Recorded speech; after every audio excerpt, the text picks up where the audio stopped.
Bienvenidos, bienvenidas a un nuevo podcast de un programa muy especial con motivo del 55 Congreso Nacional de la Sociedad Española de Nefrología, que se desarrolla en esta preciosa ciudad de Oviedo del 16 al 18 de octubre del 25.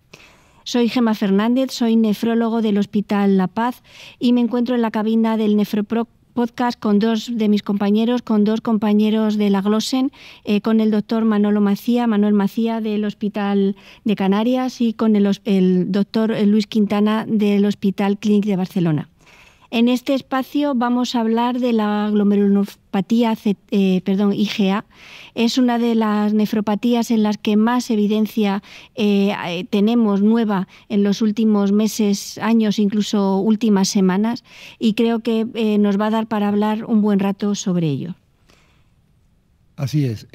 Gracias, Gemma. Hola, Luis. La idea que tenemos es poner al día estas novedades, estas circunstancias que estamos percibiendo en el ámbito de la nefrología, de la glomerulonefritis. Hay gran actividad, han aumentado los conocimientos de fisiopatología y por ello nuevos tratamientos. Entonces queremos poner un poco en común estas ideas y vamos a empezar, yo creo que Luis, podríamos empezar por lo que se refiere a los mecanismos de la enfermedad y la utilidad de la biopsia como herramienta que permite la toma de decisiones. Sí, yo creo que es muy interesante tener en cuenta cuando hablamos ahora de la nefropatía IgA, de las recomendaciones que nos ha dado CADIGO recientemente, que un poco ilustran un poco la trayectoria, la historia de la enfermedad. La verdad es que la biopsia renal es básica para el diagnóstico de la nefropatía IgA, pero existía la tendencia antigua a intentar evitar hacer la biopsia en estadios iniciales porque no cambiaba el tratamiento. Y realmente una cosa de las que debemos insistir ahora, que es muy importante, es la realización de la biopsia de manera precoz para establecer el diagnóstico en fases precoces de la enfermedad y enlentecer la progresión. No sé qué opináis vosotros al respecto. Gemma, por ejemplo, respecto a ¿qué paciente es el tipo paciente que podríamos encontrar que se beneficiaría de estas actuaciones? Yo es que creo que para la nefropatía IgA va a pasar algo parecido al lupus.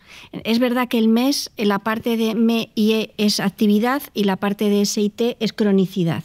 Pero el MES sabemos que tiene valor pronóstico, pero no nos termina de estar ayudando a tomar decisiones. Probablemente deberíamos hacer un índice de actividad y un índice de cronicidad, porque uno de los grandes problemas que tenemos para poner tratamiento es que muchas veces no sabemos en qué fase está el paciente. Si esa proteinuria es fundamentalmente crónica o esa proteinuria nos está indicando actividad de enfermedad. Si nosotros tenemos esa información, tratar al paciente es muchísimo más fácil. Y como dice Luis, si esa foto la conseguimos hacer desde el principio y vemos cómo se va modulando la enfermedad y cómo la actividad al principio es mayor, la cronicidad es menos y cómo eso va cambiando a lo largo del tiempo, creo que nos ayudará a tomar decisiones mucho mejores de las que actualmente estamos teniendo.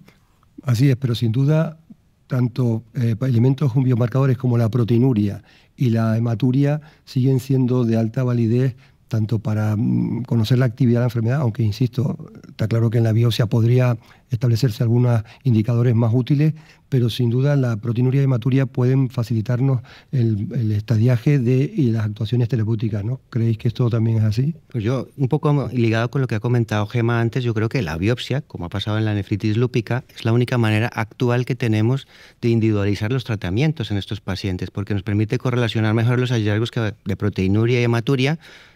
Todos sabemos que la hematuria es el signo cardinal de la nefropatía IgA y de actividad, digamos, inmunológica, inflamatoria de la enfermedad. Pero también sabemos que en práctica real la proteinuria es el biomarcador que nos ha demostrado mejor valor pronóstico en cuanto a seguimiento, por ejemplo, de las secuelas que genera la causa de la enfermedad. Entonces, no sé qué opináis al respecto. Claro, es que la proteinuria, al final tú tienes 2 gramos de proteinuria. ¿Cuánto de esos 2 gramos de proteinuria es por actividad de la enfermedad y cuánto de esos 2 gramos es por cronicidad? Estamos viendo en los ensayos clínicos cómo la proteinuria se reduce en otras patologías, un 70%, un descenso importantísimo de la proteinuria, pero luego ves que realmente la pérdida de filtrado glomerular se mantiene. Por tanto, el descenso de la proteinuria es un objetivo en sí mismo, es un objetivo subrogado, reconocido por todos. Pero creo que la proteinuria y la hematuria nos han llevado hasta donde estamos, que hemos avanzado, pero creo que necesitamos mejores marcadores de actividad y de cronicidad. De momento lo único que tenemos es la biopsia. En un futuro tenemos otros mejores marcadores que nos evitarán la biopsia, que no siempre es agradable, pues ojalá, pero a día de hoy realmente la única foto real de lo que está pasando en el riñón es la biopsia renal. Entre tanto, pues claro, te apañas con proteinuria y hematuria porque no puedes estar biopsiando continuamente, pero es uno de los grandes problemas de la IgA sin resolver y de la patología glomerular en general. No tenemos buenos biomarcadores de actividad ni de cronicidad. Sin duda, la biopsia pues aporta, pero sin duda la evolución de la enfermedad y el paciente es lo que determina si estos elementos son útiles. En este ámbito hay muchas novedades ahora respecto a las KDIGO previas. Las recientes pues han recibido mucha información sobre nuevos ensayos, la aportación de terapias nefroprotectoras, digamos, generalizadas frente o ayudadas por las terapias específicas. Sobre este tema de terapias ya un poco nefroprotectoras, ¿cuál es la situación actual y cuál es el uso que podríamos tener de estas frente a este perfil de proteinuria persistente y como actuación inicial que debe ser perfectamente establecida, ¿no? por llegar a las dosis plenas o dosis óptimas de dicha estrategia? Claro, hasta ahora siempre se ha hecho un tratamiento secuencial desde lo menos agresivo hasta lo más agresivo. En parte porque el tratamiento más agresivo que teníamos pues eran los corticoides con eficacia presente, pero no tanto la que nos gustaría y que teníamos que reservar a situaciones muy concretas porque no podíamos utilizarlos indefinidamente. Y por eso hacíamos una terapia secuencial de lo menos tóxico a lo más tóxico. Pero realmente ese era el argumento. Utilizábamos IECAS, SGTL2, ahora tenemos el Sparsentan. La pregunta que hay que hacerse es si hay que empezar de otra forma. Si hay pacientes que merecen, porque hacemos una biopsia precoz y nos vemos que tiene mucha actividad, ¿por qué entretenernos meses y meses tratando con un IECA o con un ARA2 cuando realmente en ese paciente el glomérulo está inflamado y lo que tenemos que hacer es empezar por un tratamiento inmunológico? Sí, totalmente de acuerdo, pero sí que es verdad que muchas veces el paciente te llega y le haces la biopsia y ya venía de un recorrido, como decía Luis, de tratamientos, digamos, generales para preservar esa actitud, o sea que ya incluso te vienen tratados, o sea que ya estás en el momento de empezar con más, de un espectro más amplio. Pues yo creo que es importante porque también la manera de abordar la enfermedad depende de los tratamientos que tenemos disponibles. Entonces yo creo que un mensaje muy importante es que si te planteas el tratamiento de nefroprotección en un paciente con nefropatía IgA, la primera pregunta que tienes que responder es lo que comentaba Gema. No hay que insistir antes en controlar la actividad, porque es lo que realmente nos va a mejorar el pronóstico del paciente. Entonces, yo creo que ahora tenemos, según las últimas guías de KDIGO, tenemos algunos tratamientos que ya tenemos evidencia en ensayos clínicos que pueden ir contra la causa de la enfermedad y eso lo tenemos que valorar antes de, evidentemente, o en paralelo, a dar el tratamiento nefroprotector para, digamos, enlentecer la progresión y disminuir las secuelas de la inflamación que causa la enfermedad, ¿no? Y actuar sobre digamos, la base de la enfermedad, por qué se produce. Entonces, ahí yo creo que surge un debate muy interesante y es que, evidentemente, en la génesis de la nefropatía IgA está la formación de inmunocomplejos.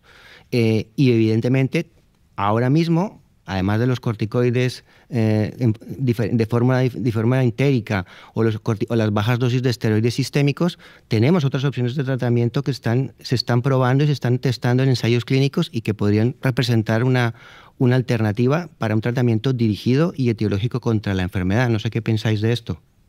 Sí. Yo estoy completamente de acuerdo. Cuando no teníamos nada hacíamos lo que podemos, ahora tenemos más cosas y hay que hacer la revolución completa. Es decir, hay que el orden de poner la medicación no debe ser el orden el que históricamente aparecieron. Tiene que ser el que el paciente en su situación concreta pida en cada momento.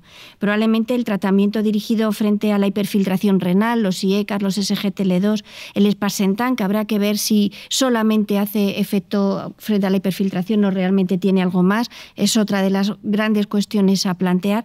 Yo creo que es de obligado cumplimiento en todo paciente, pero no debemos perder tiempo a que esto no funcione a poner las otras medidas. Una circunstancia que en casos hemos visto, que eso es la idea, como decís, es que ves pacientes que ya tienen esa dosis óptima de esos fármacos porque venían con ellos y además tienen cifras de tensión arterial ya muy al límite.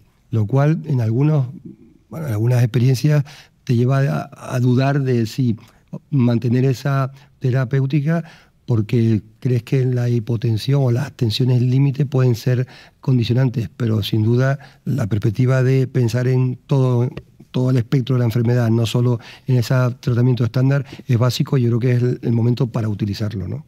Yo haría un matiz porque realmente cuando digo que hay que plantearnos los tratamientos etiológicos no es minimizando la importancia de la nefroprotección, sino que los tratamientos se tienen que hacer de manera oportuna. Entonces también tenemos el espectro del paciente que tiene la nefropatía IgA, pero tiene mucha comorbilidad, tiene riesgo cardiovascular, es obeso. En estos pacientes es evidente que lo que debemos insistir es en el tratamiento, un buen bloqueo del eje renina-angiotensina-aldosterona, si no es suficiente añadir los ISGLT2. Tenemos ahora bloqueantes del receptor de aldosterona mucho más seguros y eficaces, y tenemos también el sparsentan, que yo creo que es un tratamiento muy característico de la nefropatía IgA y que cubre diversos aspectos de lo que hemos comentado que necesita el tratamiento de estos pacientes. Yo creo que Luis ha dado un punto que a mí me parece muy importante.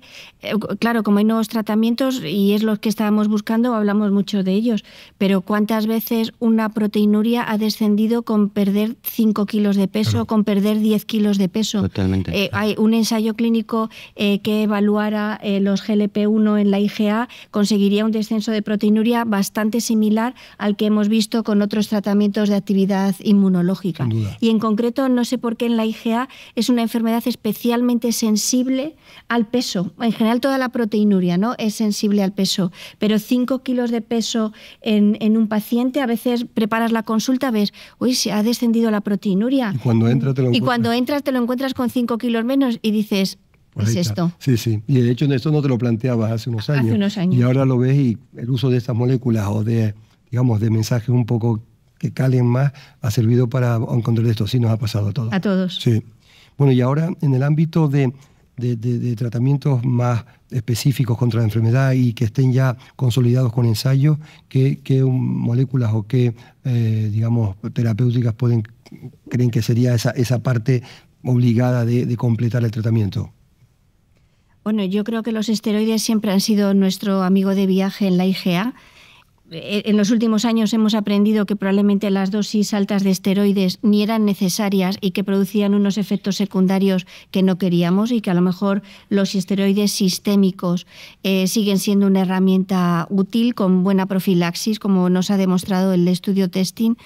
También sabemos que ahora hay un nuevo fármaco con esteroides modificados con muy poca afectación sistémica. Yo he tenido oportunidad de probarlos y la realidad es que la tolerancia es excelente.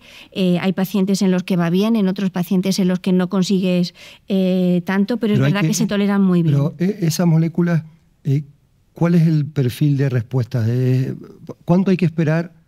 Tenemos claro en la terapia general que hay que esperar unos meses y ver cómo modifica la proteinuria. En estas moléculas, ¿cuál es la experiencia, la expectativa?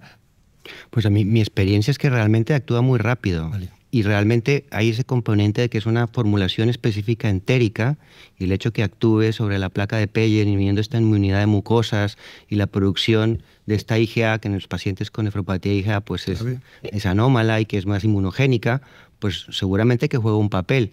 Lo que sí que es muy dependiente de la dosis, y cuando tú empiezas a retirar el tratamiento, normalmente pueden recaer. Entonces es un tratamiento que yo creo que es útil, pero que, como comentábamos antes, hace parte un poco de la secuencia de tratamientos que debemos utilizar probablemente de manera simultánea en los pacientes con nefropatía IgA para controlar la enfermedad. Lo que pasa es que ese timing de momento no lo tenemos claro, es una de las cosas que tenemos que mejorar. Entonces, por ejemplo, hablábamos de la biopsia, probablemente si utilizamos tratamientos etiológicos, como está sucediendo también en la nefritis lúpica, tendremos que utilizar la biopsia de control para ver el efecto que ha tenido y valorar cómo titulamos el tratamiento a posteriori, porque realmente son tratamientos que todos son muy costosos y que tendremos que gestionar esto de una manera que sea eficiente y beneficiosa para el paciente, ¿no? Claro, porque otro asunto... Sí. No, porque de hecho ahora hay necesidad de recopilar información de tratamientos a largo plazo. O sea, ver cómo modificando dosis o ajustándose a esos hallazgos el tratamiento se debe mantener y cómo eso va generando evolución favorable, ¿no? Eso está por ver. Está por ver porque, claro, en el caso concreto de la budesonida modificada, el ensayo clínico ya nos decían que eran 9 meses de tratamiento, Yo creo que un tratamiento se ha agotado cuando realmente tú ves que en las revisiones siguientes ya la proteinuria no termina. Pero tú te das la sensación en algunos pacientes que los tratas durante 9 meses y que la proteinuria sigue bajando, con lo cual tienes la sensación de que no has alcanzado, que ese fármaco podía dar un poco más. De hecho, aunque esté mal visto, porque bueno, parece que la IgA es la única enfermedad en la que todo vale, hay cosas que valen para la población asiática y cosas que solamente valen para los caucásicos. En el resto de patología glomerular, en ninguna guía se establece esta diferenciación, pero el micofenolato, que ha demostrado ser útil en la IgA asiática, yo creo, y mi experiencia también en la caucásica, a veces pongo budesonida modificada, veo que la proteinuria sigue bajando, como están esos 9 meses ahí que no puedes exceder, pones un poquito de micofenolato al final y terminas de rematar un tratamiento que había ido bien, pero que no habías terminado de rematar. Tenemos que aprender. En ese sentido, yo tuve oportunidad de ver una paciente asiática que vino a la consulta con su IgA y estaba con el completo. La budesonida, que la dosis era 4 miligramos, la que traen ellos, por lo menos la que traía, y después venía con todo micofenolato. Y claro, ves una paciente que lleva años de evolución, que viene de otro país, que viene de un país donde hay todas esas prácticas, y la dejas como está y ves que ha ido muy bien, porque ves, o sea que al final las experiencias son lo que vas viendo en algunos perfiles de pacientes, ¿no? Porque una cuestión, el Dolquine. El Dolquine ha probado en varios ensayos clínicos que es útil para la IgA, pero esos ensayos clínicos se hizo solo en población asiática y eso hace que sea un fármaco reservado a población asiática. Pues yo pongo Dolquine y en algunos pacientes en los que no tienes mucho que hacer, pues pones Dolquine y bueno, no va bien en todos, pero en algunos va bien. Claro. En algunos que no tienen demasiada actividad, pues va bien.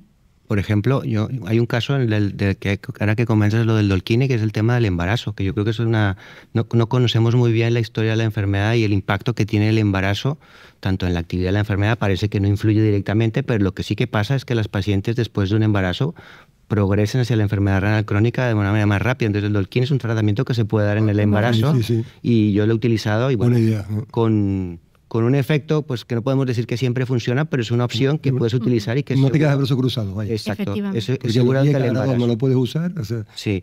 Y la otra cosa que iba a comentar, yo creo que hemos de ir acoplando los tratamientos que tenemos pues a cada paciente, porque realmente está cambiando mucho la perspectiva que tenemos del paciente. La IgA, yo creo que cada vez queda más claro, hay mucha controversia en si es una enfermedad benigna o maligna. Yo diría que más bien es una enfermedad lentamente progresiva, o sea, la velocidad de progresión es lo que a veces tú no sabes. Sí que realmente hay pacientes que tienen un comportamiento muy benigno y que se controlan fácilmente con un tratamiento de primera línea, con un bloqueo del eje renina-angiotensina. Todos tenemos estos pacientes, pero realmente si lo sigues a largo plazo, ves que siempre algún impacto tienen. Sí. Y ahí también tenemos la experiencia de la recurrencia en el trasplante, que todos sabemos ya que juega un papel o disminuye la sobrevida del injerto renal.